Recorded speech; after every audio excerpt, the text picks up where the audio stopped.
Oke, Assalamualaikum warahmatullahi wabarakatuh, sahabat pembelajar dimanapun Anda berada. Pada video kali ini kita akan belajar bagaimana menentukan ukuran penyebaran suatu data berkelompok. Jadi ukuran penyebaran data pada data berkelompok ini meliputi yang pertama adalah simpangan rata-rata, yang kedua adalah ragam atau variasi, yang ketiga adalah simpangan baku atau standar deviasi. Masing-masing formula dari ketiga ukuran penyebaran data ini dapat kita lihat berikut. Jadi simpangan rata-rata itu adalah jumlah dari hasil kali frekuensi dengan nilai mutlak, nilai tengah dengan rata-rata, ya, selisih atau simpangannya dibagi dengan jumlah frekuensi. Kemudian ragam itu adalah jumlah hasil kali frekuensi dengan kuadrat dari simpangan yang di tengah dengan rata-rata dibagi dengan jumlah frekuensi. Sementara simpangan baku itu adalah akar dari ragam.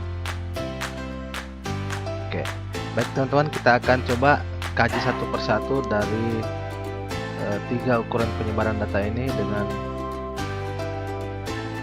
mengerjakan contoh soal berikut. Nah, coba perhatikan tabel distribusi frekuensi berikut ini. Di sini terdapat 5 kelas dengan jumlah frekuensinya sama dengan 80. Nah, untuk menentukan simpangan rata-rata kita masih membutuhkan beberapa kolom lagi, yaitu nilai tengah, kemudian hasil kali frekuensi dengan nilai tengah, kemudian nilai mutlak dari selisih nilai tengah dengan rata-rata, dan yang terakhir kolom yang memuat hasil kali frekuensi dengan nilai mutlak, selisih atau simpangan rata-rata dengan nilai tengah. Oke, sekarang kita coba mengisi nilai tengahnya dulu, yaitu XI pada kolom XI, ya. Masih ingat teman-teman bagaimana cara menentukan nilai tengah? Iya. Jadi untuk menentukan nilai tengah di kelas pertama ini yang kita butuhkan adalah jumlah dari batas atas dan batas bawah kelas yang dibagi dua. Jadi dalam hal ini 16 ditambah 20, kemudian kita bagi dua sehingga menghasilkan nilai 18. Nah, dengan cara yang sama di kelas yang lain juga bisa kita menentukan nilai tengahnya sebagai berikut. Oke.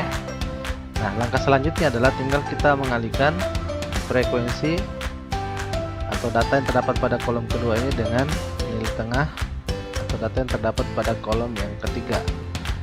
Jadi untuk kelas yang pertama kita kalikan 19 kali 18 sehingga diperoleh hasilnya adalah 342. 15 kali 23 dan seterusnya seperti yang tersebut dan terlihat di atas. Oke, nah sekarang kita tinggal jumlahkan untuk mencari rata-rata.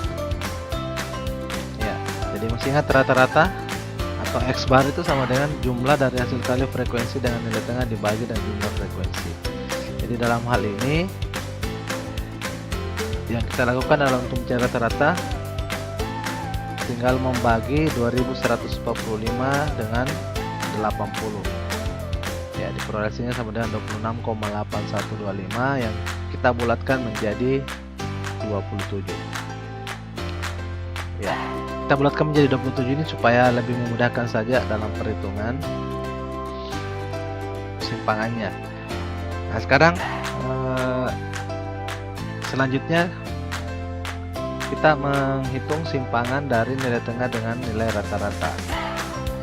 Oke, jadi yang pertama ini 18 dikurang 27, ya, 18 adalah nilai tengah dari kelas pertama, kemudian 27 adalah rata-ratanya, sehingga diperoleh nilai mutlak 18 kurang 27 itu sama dengan nilai mutlak negatif 9. Karena ini nilai mutlak, maka yang kita ambil positifnya. Kalau menghasilkan negatif, maka kita ambil positifnya. Jadi 18 kurang 27 sama dengan negatif 9. Nilai mutlak negatif 9 adalah 9. Demikian juga dengan di kelas yang berikut, 23 dikurang 27 itu negatif 4. Nilai mutlak negatif 4 ya 4. Dan demikian seterusnya sampai di kelas yang terakhir. Nah, di kolom yang terakhir kita tinggal mengalihkan frekuensi dengan simpangan tadi, sehingga diperoleh pada kelas pertama ini 19 kali 9 yaitu sama dengan 171, 15 kali 4 60, dan seterusnya ke bawah sampai kelas yang terakhir. Nah, sekarang kita tinggal menjumlahkan data-data tersebut sehingga diperolehlah hasilnya adalah sama dengan 447. Nah, dengan menggunakan formula simpangan rata yang sudah kita ketahui di awal tadi, maka simpangan rata-rata untuk tabel distribusi ini adalah 5,5875.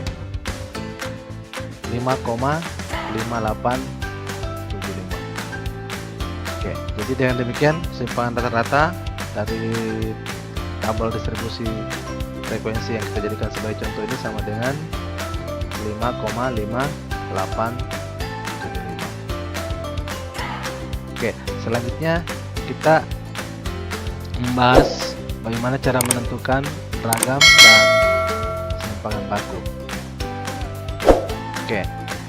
Masih dengan menggunakan tabel distribusi frekuensi yang sama.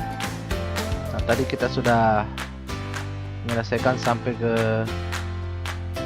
mencari rata-rata.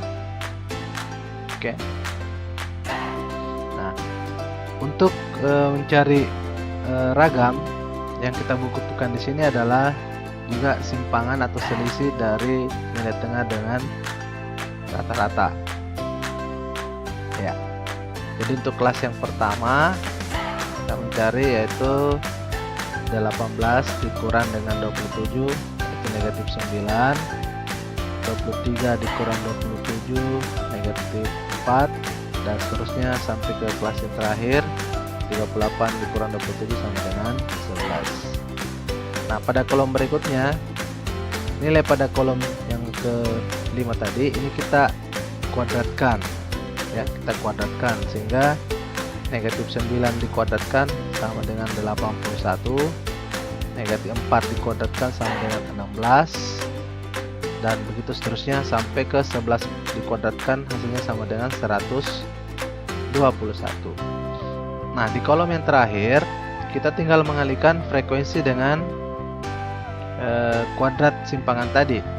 Jadi 19 kali 81 diperoleh hasilnya 1539, kemudian 15 kali 16 240, dan seterusnya sampai ke 9 kali 121 sama dengan 1089.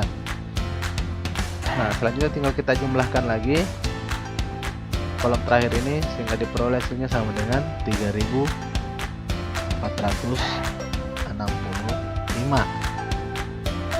Nah, dengan memasukkan data itu tadi ke dalam formula ragam akan diperoleh nilai ragamnya sebagai berikut, yaitu 43,3125. Nah, bagaimana dengan simpangan bakunya? Simpangan baku, untuk mendapatkan simpangan cukup kita mengakarkan nilai yang sudah kita peroleh tadi di ragam, sehingga simpangan bakunya sama dengan akar 43,3125 sama dengan 6,581. Dengan demikian simpangan bakunya sama dengan 6,581. Saya kira demikian teman-teman. Silakan diulang-ulang saja video ini untuk lebih memahamkan pada kalian tentang bagaimana menentukan ukuran penyebaran data berkelompok, yaitu simpangan rata-rata, ragam, dan simpangan baku. Terima kasih.